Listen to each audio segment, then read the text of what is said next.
नमस्कार साथियों की फैक्ट में आप सभी का स्वागत है। उम्मीद करता हूं कि आप सभी लोग बेहतर होंगे। सभी सनातनी और राष्ट्रवादी भाई बहनों से अपील रहेगी कि चैनल को सब्सक्राइब करिएगा, वीडियो को लाइक करिएगा और अधिक से अधिक लोगों तक शेयर कर दीजिएगा। सभी को सुबह की राम राम सुप्रभात।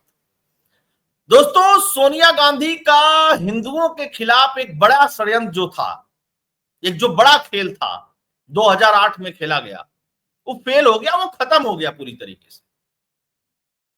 और जैसे ही एनआईए कोर्ट का फैसला आया, वैसे ही कांग्रेसियों में अजीब टाइप की तिलमिलाहट मच गई है। दिग्विजय सिंह तो रो रहा भैया, जार जार रो रहा, परेशान एकदम। तो महाराष्ट्र के मालेगांव में जो बम ब्लास्ट हुआ, उस केस में 7 जो आरोपी बनाए गए थे, उनको एनआईए कोर्ट ने बरी कर दिया है। और बरी करते हुए क्या टिप्पणी की है, उसके बारे में भी बात करेंगे। लेकिन मैंने क्यों कहा कि सोनिया गांधी का ये बड़ा जो खेल था वो खत्म हो गया। कांग्रेस के तमाम नेता जो कांग्रेस से बाहर गए हैं, उन्होंने इस बात को बताया है कि किस तरीके से नफरत है सोनिया गैंग में, कांग्रेस के अंदर हिंदुओं को लेकर के। तो क्या कहा गया उस समय? भगवा आतंक। और उसके पुरोधा कौन थे, इसके सूत्रधार कौन थे? सोनिया गांधी यूपीए चेयरमैन थी, कांग्रेस की सरकार थी। जब ब्लास्ट हुआ, उससे मैं कांग्रेस से ही आने वाला, महाराष्ट्र से ही आने वाला कांग्रेस का गृह मंत्री था। 2 महीने बाद उसको हटा दिया गया, फिर पी चिदम्बरम को बनाया गया। और इस पूरे चिदम्बरम के ड्यूरेशन में ये सारी कहानी गढ़ी गई। फिर दिग्विजय सिंह आता है, फिर उसके बाद जो 26/11 था उसको आरएसएस की साजिश बताने की कोशिश करता है। वो तो अच्छी बात थी कि कसाब गिरफ्तार हो गया। लेकिन ये केवल भगवा को बदनाम करने की बात नहीं थी, ये सेना को भी बदनाम करने की बात थी। सेना के भी 2 अधिकारी, कर्नल पुरोहित और उपाध्याय, को इस केस में गिरफ्तार किया गया था। 2 और साधु थे, उनको गिरफ्तार किया गया था, उनको जेल में रखा गया था। और साध्वी प्रज्ञा को तो इतना प्रताड़ित किया गया था कि वो बताते हुए अक्सर रो देती थी। क्यों किया गया था? क्योंकि इनको भगवाधारी चाहिए था। और जब ये ब्लास्ट होता है, इस चीज को याद रखिएगा, 19 सितंबर 2008, 29 सितंबर 2008, उसके 2 महीने बाद गृह मंत्री वहां का बदलता है। और जब ये शुरुआती जांच होती है तो पता चलता है कि इसमें कुछ मुस्लिम संगठन है। लेकिन अचानक से एटीएस की एंट्री होती है और वही हेमंत करकरे। 26/11 के आतंकी हमलों में जो मारा गया था हेमंत करकरे, तब बहुत बवाल बचा था। वही हेमंत करकरे जांच कर रहा था। और अभी कुछ दिन पहले एक था ना अधिकारी, वो पकड़ा गया था, फिर वो जेल में भी गया था। वो अडानी वाले केस में उसके घर के सामने जिलेटिन की, अंबानी के घर के सामने जिलेटिन की छड़ रखने वाला जो विवाद था, वो ये सब सारे मिल करके पूरी थ्योरी, पूरी कहानी रचे। मैं नहीं कह रहा हूं, एनआईए कोर्ट ने बरी करते हुए कहा है। तो आइए थोड़ा सा घटनाक्रम पे प्रकाश डालते हैं और किस तरीके का षड्यंत्र लगातार कांग्रेस, सोनिया गांधी, राहुल गांधी, प्रियंका गांधी, इनके सहयोगी डीएमके वाले, खड़गे का बेटा करते रहते हैं, बयान देते रहते हैं, जग जाहिर है। फिर भी शर्म नहीं आती, कुछ हिंदू इनको वोट देते हैं आज भी। सोच करके देखिएगा।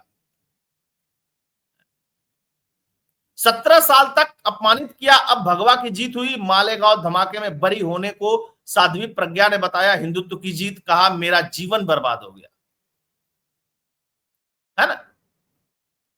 17 साल मालेगांव के सनातन धर्म को बदनाम करने वालों को माफी मांगनी चाहिए। भाजपा ने राहुल और सोनिया पर साधा निशाना। और एक दो चीजें देख लेते हैं। देखिए, शिवराज पाटिल उस समय हुआ करता था, 22 मई 2004 से 30 नवंबर 2008 तक ये था। 29 सितंबर की बात है। अक्टूबर और नवंबर 2 महीना और एक गृह मंत्री रहता है, उसके बाद चिदम्बरम को बनाया जाता है और 2008 से लेकर के 2012 तक यही चिदंबरम गृह मंत्री रहता है और इसी के पूरे कार्यकाल में सारी थ्योरी रची जाती है। आज ये भी रो रहा है, दिग्विजय रो रहा है कि नहीं ऐसे नहीं हुआ, उसने कहा था, इसने कहा था, ऐसे हो गया, वैसे हो गया। और कुछ तो कह रहे हैं कि हम लोग कोर्ट जाएंगे। जाओ आराम से, किसने मना किया है? किसी ने मना किया है क्या जाने के लिए? तुम्हारे पास तो सिब्बल सिंघवी की टीम है, सिब्बल को तो ऐसा केस चाहिए होता है, चले जाओ। अमित मालवीय ने भी कहा कि भगवा आतंक का झूठ फैलाया, वो अब पूरी तरीके से बेनकाब हो चुके हैं। इस साजिश में कांग्रेस नेताओं सोनिया गांधी, पी चिदंबरम, सुशील कुमार शिंदे की अगुवाई में रची गई। उन्होंने कहा कि कांग्रेस को पूरे देश के हिंदू समाज से माफी मांगनी चाहिए। चलिए अब आते हैं मेन मुद्दे पे। मुंबई की एनआईए कोर्ट ने मालेगांव ब्लास्ट केस में कहा कि अभियोजन पक्ष के पास कोई ठोस और भरोसेमंद सबूत नहीं थे। कोर्ट ने कहा कि अभियुक्तों को संदेह का लाभ मिलना चाहिए। कोर्ट ने जांच में खामियों की भी आलोचना की और साफ किया कि मामले में अभियुक्तों को झूठे तरीके से फंसाया गया। साक्षी ही नहीं, साथ में कहा कि अभियुक्तों को झूठे तरीके से फंसाया गया, है ना। इस केस में 6 लोगों की मौत हुई थी, 100 से अधिक घायल हुए थे। और बताता हूं मैं आपको, टोटल इसमें 14 लोग एक्यूज थे। फिर धीरे धीरे इन्वेस्टिगेशन होती गई तो बाकी लोग उसमें से निकल गए, 7 लोग बचे। और 7 कौन थे? 2 सेना के अधिकारी, बाकी साध्वी और साधु, है ना। पुलिस ने कैसे कैसे जांच चलती, पुलिस ने पुणे, नासिक, भोपाल और इंदौर में जांच की। सेना में कर्नल प्रसाद पुरोहित और रिटायर्ड मेजर रमेश उपाध्याय को भी अरेस्ट किया गया। हिंदुवादी संगठन अभिनव भारत, उस समय अभिनव भारत चलाते थे कर्नल पुरोहित, कहा गया कि अभिनव भारत का इसमें हाथ है।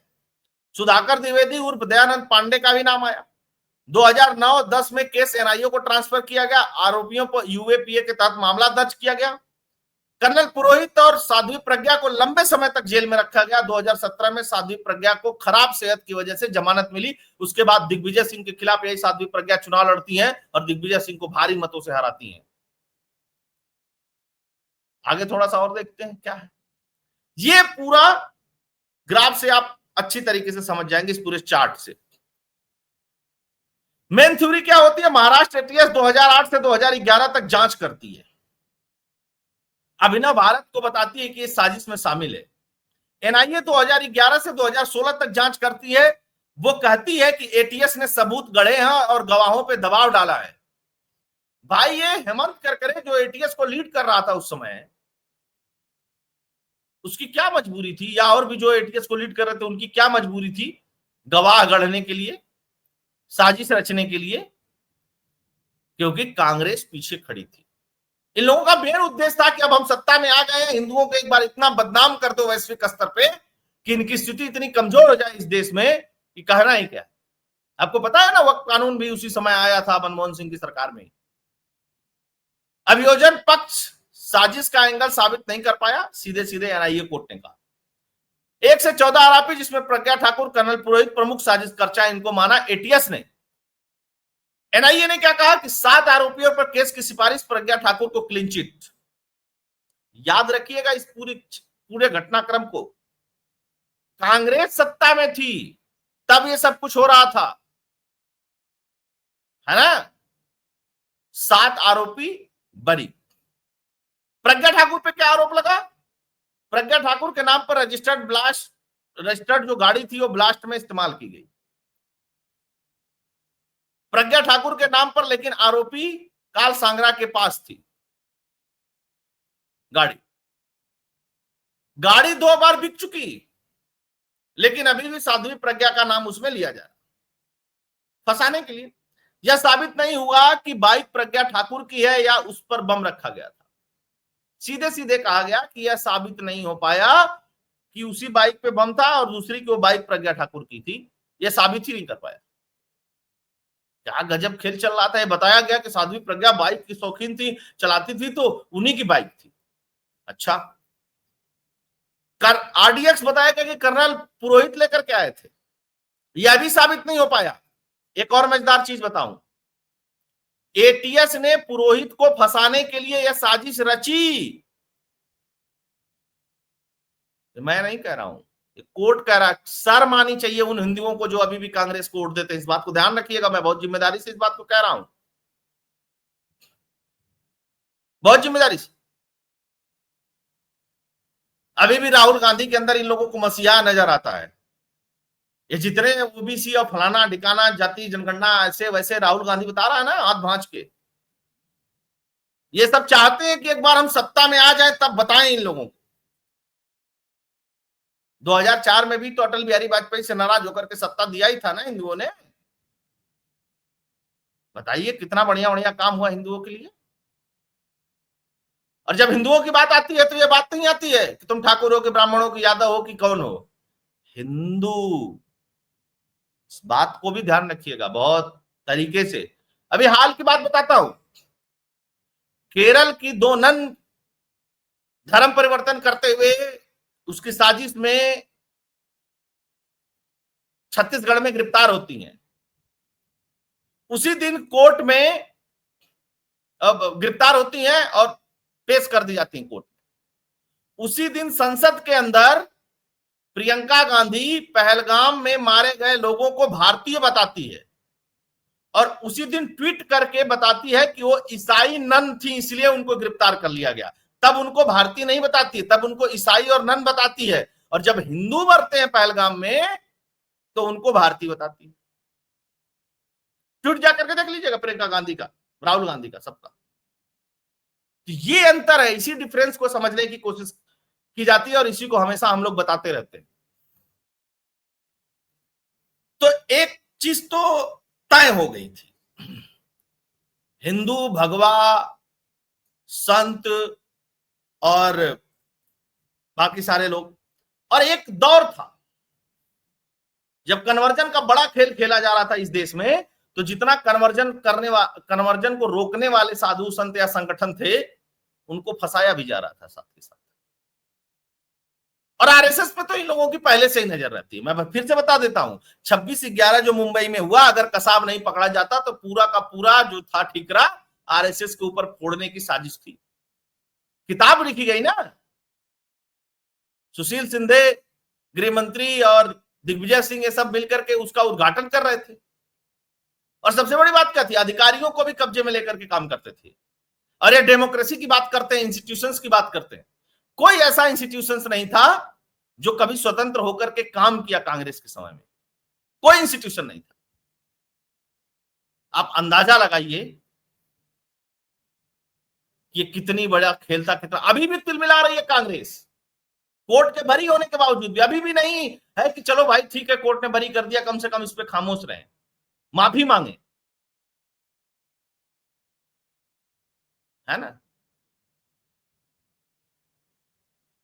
अमित शाह ने कल ही कहा था संसद के अंदर कि हिंदू आतंकी नहीं हो सकता ना, है ना, सुना होगा आप लोगों ने। तो आप सभी लोग जुड़े, बहुत बहुत धन्यवाद। इस वीडियो को अधिक से अधिक लोगों तक शेयर करिएगा, व्हाट्सएप और टेलीग्राम के माध्यम से सारे राष्ट्रवादियों को भेजिएगा। वो लोग देखें, सोचें और विचार करें। समस्या पॉलिटिक्स से नहीं है, समस्या चीजों से नहीं है। खूब पॉलिटिक्स करिए, जितना करना है उतना करिए, लेकिन इस तरीके का खेल इस देश में, और वो भी जो इस देश में पैदा नहीं हुआ वो, और कांग्रेसी दिन भर भक्ति करते हैं, जननायक आ गया, फलाना आ गया, ढिकाना आ गया। बहुत बहुत धन्यवाद। अगर आप कुछ कंट्रीब्यूट और डोनेट करना चाहते हैं, अगर आपको कंटेंट पसंद आता है तो उसके लिए फोन पे और पेटीएम का नंबर स्क्रीन पे दिया हुआ, आप इसके थ्रू डोनेट और कंट्रीब्यूट कर सकते हैं। आप सभी जुड़े, बहुत बहुत धन्यवाद। जय श्री राम।